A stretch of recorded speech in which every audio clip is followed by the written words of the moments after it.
اعوذ باللہ من الشیطان الرجیم۔ پناہ مانگتا ہوں میں اللہ کی شیطان مردود سے۔ بسم اللہ الرحمن الرحیم۔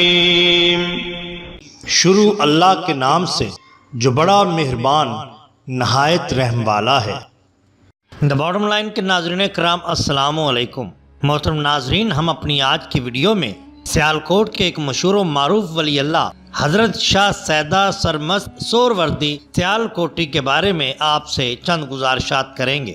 محترم ناظرین، آپ کا نام سیدہ اور لقب سرمست تھا۔ ملتان کے قریب قصبہ خان پور میں پیدا ہوئے۔ آپ کے والد کا نام صاحب تھا۔ آپ ارائیں قوم سے تعلق رکھتے تھے۔ آپ کے 3 بھائی اور بھی تھے۔ خاندانی پیشہ ذمہ داری اور کاشتکاری تھا۔ خاندان کے دستور کے مطابق دینداری کا چرچا گھر میں تھا۔ قرآن شریف کے علاوہ فقہ کی معمولی تعلیم بھی آپ کو دلائی گئی۔ آپ کا جوانی کا عالم تھا کہ ایک دن کھیت کی رکھوالی کر رہے تھے کہ حضرت شاہ مونگا رحمۃ اللہ علیہ کا ادھر سے گزر ہوا، جو اپنے وقت کے ایک عظیم ولی تھے۔ انہوں نے حضرت سیدہ کو دیکھا تو فرمایا، اس کھیت کی رکھوالی تو تم کر رہے ہو، تمہیں اس کھیتی کی فکر بھی ہے جو آئندہ کام آئے گی؟ یہ بات تیر کی طرح آپ کی روح قلم میں اتر گئی۔ کھیت چھوڑ کر اسی وقت حضرت شاہ مونگا رحمۃ اللہ علیہ کے ساتھ ہو لیے اور آپ کے حلقہ مریدین میں شامل ہو گئے۔ کچھ عرصہ بعد مرشد کے حکم سے گھر واپس آئے، مگر یہاں دل نہ لگا۔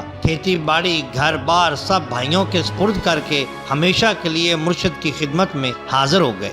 آپ نے بہت جلد صحبت شیخ سے باطنی فیوزات حاصل کر لیے اور خرقہ خلافت عنایت ہوا اور مخلوق خدا کی رہبری کا فریضہ بھی آپ کو سونپا گیا۔ چنانچہ آپ نے کچھ عرصہ چونڈ باجوہ تحصیل ظفروال میں کچھ دن قیام کیا، پھر تحصیل پسرور میں چلے گئے۔ جہاں جاتے تھے خلقت کا ان کی طرف بدرجہ عنایت رجوع ہوتا جاتا۔ یہاں سے آپ ضلع جہلم کے موضع سنگھوئی میں قیام پذیر ہوئے، یہاں سے سیالکوٹ تشریف لائے، پھر یہیں بقیہ زندگی اسی شہر میں گزار دی۔ آپ زیادہ تر یاد الہی میں مصروف رہتے اور خلق اللہ کی ہدایت اور رہنمائی فرماتے۔ ہندوؤں میں وڈیر کھیتری آپ کی بہت خدمت کرتے تھے۔ تعلیم باطن کا درس زور شور سے جاری تھا۔ آپ کی خانقاہ میں بڑی رونق رہتی تھی۔ آپ تصرف اور کمالات میں با کمال تھے۔ باطنی اسباق کے ساتھ ساتھ ظاہری تعلیم کا سلسلہ بھی شروع کیا۔ وہیں ایک خانقاہ، حجرہ، مسجد، کنواں اور ڈیوڑی تعمیر کرائی۔ آپ ساری عمر مجرد رہے، یعنی آپ نے شادی نہیں کی۔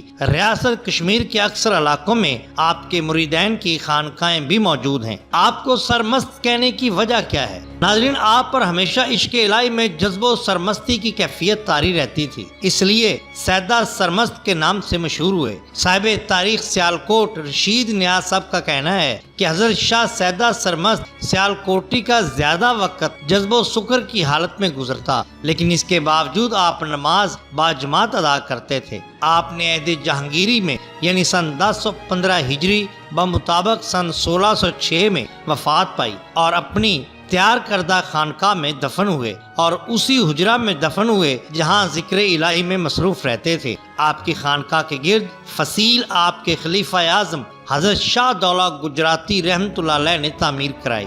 آپ کا مزار مبارک محلہ شاہ سیدہ تحصیل بازار سیالکوٹ میں آج بھی مرجع خلائق بنا ہوا ہے۔ آپ کے بہت سے خلفاء تھے، جن میں سے 4 خلفاء زیادہ مشہور ہوئے جو اپنے وقت کے بہت بڑے ولی بھی تھے، جن میں حضرت شاہ دولہ گجراتی سہروردی، حضرت شاہ زاہد داؤد گجراتی، حضرت شاہ جمال گکھڑ چیمہ، حضرت شاہ ملوک۔ آپ کے ایک اور خلیفہ سید السادات خان تھے، جن سے صدو شاہی سلسلہ طریقت بھی شروع ہوا تھا۔ محترم ناظرین، اگر آپ کو ہماری یہ ویڈیو پسند آئی ہو تو لائک کیجئے، سبسکرائب کیجئے ہمارے چینل دا باٹم لائن کو، تاکہ ہم آپ کے لیے اور بھی بہترین ویڈیوز لا سکیں۔ اپنا دوستوں کا، گرد و نواح کے لوگوں کا بہت خیال رکھیے۔ اللہ اور اللہ کے رسول صلی اللہ علیہ وسلم سے بہت محبت کیجئے۔ آپ کا بہت شکریہ۔ اللہ حافظ۔